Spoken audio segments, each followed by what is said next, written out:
Okay, our last lesson was about and, which means events that are happening in conjunction with another or viewed as an entire overall process. And that really focuses on the idea of dependent and independent events, but more specifically, the AND rule, which is, of course, one probability multiplied by another makes an entire three-step process, for example. Okay, this is more of an OR lesson, or at least some considerations we have to think about for the OR lesson. So when you are considering, is it this situation or this situation, there are some sort of special considerations. It kind of really goes along with our section that we did on Venn diagrams, where we looked at overlapping and double counting and things like that. So if you remember back to that section where we drew those, those circles, and there was an overlap in the center, and that would take elements from one set and another set, and so you can be two things at once. The whole idea of being mutually exclusive or non-mutually exclusive. Of course, it's jumping up here now because look at the title.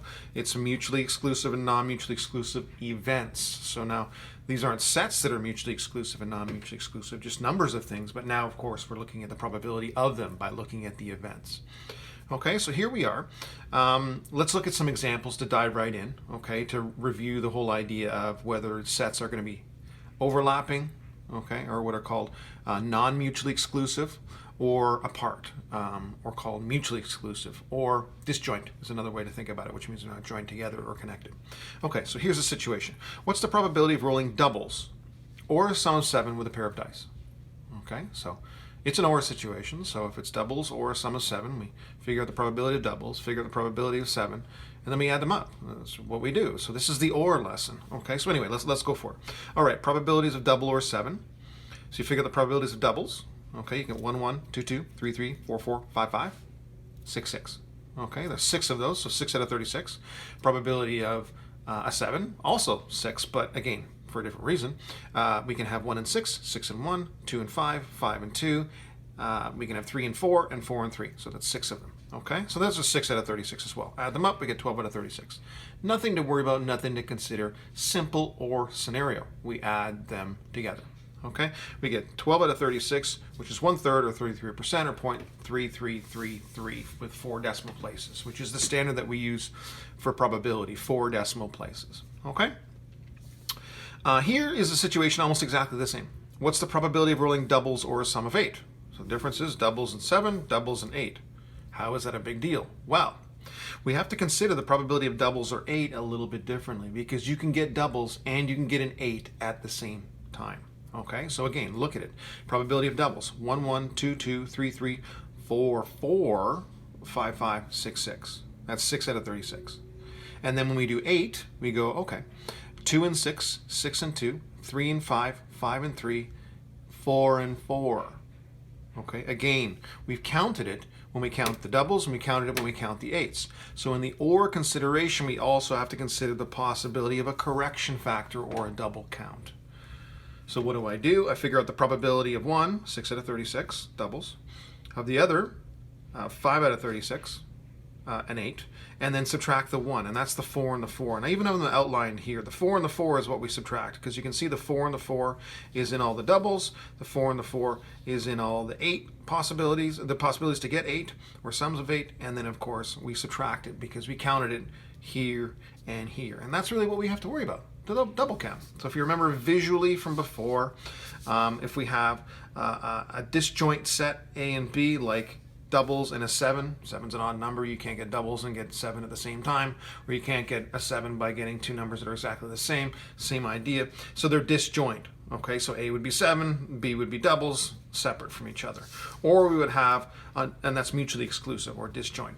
Or we would have non-mutually exclusive, okay, where there's an overlap, and in that overlap would be, if this is again probability of 8, probability of doubles, then 8 will have outside of here, we'll have 2, 6, 6, 2, 5, 3, 3, 5, but here will be 4, 4, because for doubles we will have 1, 1, 2, 2, 3, 3, 5, 5, 6, 6, but also 4, 4 in there, and we want to double count it. So just like what we would do before when we were counting numbers of things, we would take the numbers from one situation, the numbers from the other situation, and then subtract the overlap or the double count. We do the same thing with probabilities. So what we're seeing that we learned before we left for the March break, when life was normal-ish, to now. okay, except we're illustrating it in the form of probabilities. The nice thing is the denominator is the same for both of these situations. For them to actually possibly have an outcome, they have to be part of the same universal set. So at least we won't have to find a common denominator in order to subtract these things. But of course, you could do that just with decimals or percents if you wanted to as well. Okay, so let's look at some more examples. Okay, a card is randomly selected from a deck of cards. Okay, single card, one event. Okay, what is the probability that the card will be a king or an ace? Well, that's not crazy. Okay, the probability of a king or an ace is the probability of king plus the probability of an ace. But you do have to consider, can you be a king or an ace at the same time? Well, in this case, you can't be a king or an ace at the same time. So there's no overlap. You could subtract it, but the probability is 0 out of 52 cards. So anyway, let's go back to it. The probability of a king, there's 4 kings out of a total of 52 cards. There's 4 aces out of a total of 52 cards. And of course, there's 0 ways that we can have a king and an ace. But you always do have to consider it. You don't always have to write it necessarily. If you know that they're disjoint, then it's no big deal. But it should be something that you consider and that is in the forefront of your mind when you are asking an or question. Okay? For here, what is the probability that will be a heart or a face card? Well, here we've got probability of heart or face, same deal. Okay, so we figure the probability of a heart, figure the probability of face. It's an or, so that means we add them all up. But can you be a heart and a face card at the same time? And the big answer to that, of course, is yes. You can be the Queen of Hearts, the King of Hearts, and the Jack of Hearts. Those are face cards, you know, cards with faces, people's faces on them. And then, of course, those are also hearts. Okay, and there's 3 of those. Okay, so we do have to consider that double count because we'll count them when we count the hearts, 13 hearts. They're in there, 3 of them. Okay, we count them when we count the face cards. There's 12 face cards, 3 from each suit. And they're and the hearts are in there. So again, we have to subtract 3, the hearts and the faces at the same time. That doesn't mean 2 events, or in essence, I guess it does, but they're all boiled into one existence. Okay, so this would be analogous to, you know, looking for the probability of having a student in our class who's either 18 or a male. Okay, we could have 18-year-olds. Let's say there's, I don't know, 10 of those. Okay, we could have males. Let's say there's, I don't know, I don't remember, so let's say it's 13. But between that 10 and 13, there's probably going to be a male who's also 18. And that's the one who's the both at one time. So we have to have that consideration in mind. So that's what this example is designed to illustrate. Okay, and of course, for greater characteristics or greater things that you're doing later on. I have a couple more examples. Here, I think that we did an example like this with our class set way back when with students taking different courses. Of the 200 grade 12 students, there are 55 students taking data and 40 students who are taking calculus and 10 students who are taking both. Kind of a rare mix, but it is what it is. Okay, what's the probability that a grade 12 student is taking calculus or data management? So it's an or situation. It's one event. But we have to consider the double count. Can someone be taking both? Okay, so the probability of calculus or data is the probability of calculus or plus the probability of data, but we have to consider, can you be a calculus and data person at the same time? And of course we have that, right? There's 200 grade 12 students. There's 10 taking both. We know that there's 10 taking both. There's 40 who are taking data. 40 who are taking calc, 55 taking data. So it's a fairly straightforward process. Okay, probability of calculus is 40 out of 200. Don't reduce it. You've got to do some subtraction and addition. Don't reduce it. Okay, for data management, 55 out of 200.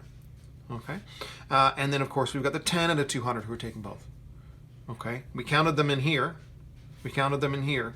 So we have to take them away once so that they are counted for, but they're not accounted for twice. Okay, so the overall probability is 85 out of 200. And then of course you reduce that right in lowest terms to 17 out of 40, or again for probability as a decimal to 4 decimal places, or of course a percentage. All right, technically it should be to the nearest 100th of a percent by that same token or strategy. The last example is a little bit more of a lead in to what we're going to be doing on Monday and Tuesday. Okay, or sorry, Tuesday and Wednesday, because Monday we do have off. And that is combinations or permutations involving probabilities. And it's something we do have to get ready for, so I decided to throw it in here just to kind of pique your interest and see what's what. Okay, so 8 students line up for a photo. What is the probability of Kyle winding up on the far left or Gabriel winding up on the far right? Okay, so Kyle on the left or Gabriel on the right. Okay, so first of all, we do the probability of Kyle on the left. Okay, then we do the probability of Gabriel on the right. But we also have to consider the probability of Kyle on the left and Gabriel on the right. Can that situation exist? Can Kyle be on the left and Gabriel on the right? Yeah, for sure. Not as many situations, but there it is. So we do have to have that consideration in mind. So first of all, Kyle on the left, what do? Well, I take Kyle right here. That's the K. I fix him in place, so there's only one person who can be in that spot, Kyle. Okay, and then I have everybody else. Remember, there's 8 people, so there's 8 elements in 8 positions, but Kyle is fixed, so there's 7 more elements that can arrange in those positions. And so I go 7, 6, 5, 4, 3, 2, 1, or 7 factorial. Okay, and remember, it's the first position and the second and the third and the fourth and the fifth and the sixth and the seventh and the eighth that make up the entire photo. So we multiply all those guys together. Okay, now, we haven't talked about, I guess, what NS is. NS is usually a good thing to start with when you do these probability questions, because if you start with NS, it's usually the simpler scenario, and you kind of sort of lay things out for yourself. Is it a combination? Is it a permutation? What do? Well, they're lining up for a photo. If they're lining up for a photo, I know it's a permutation.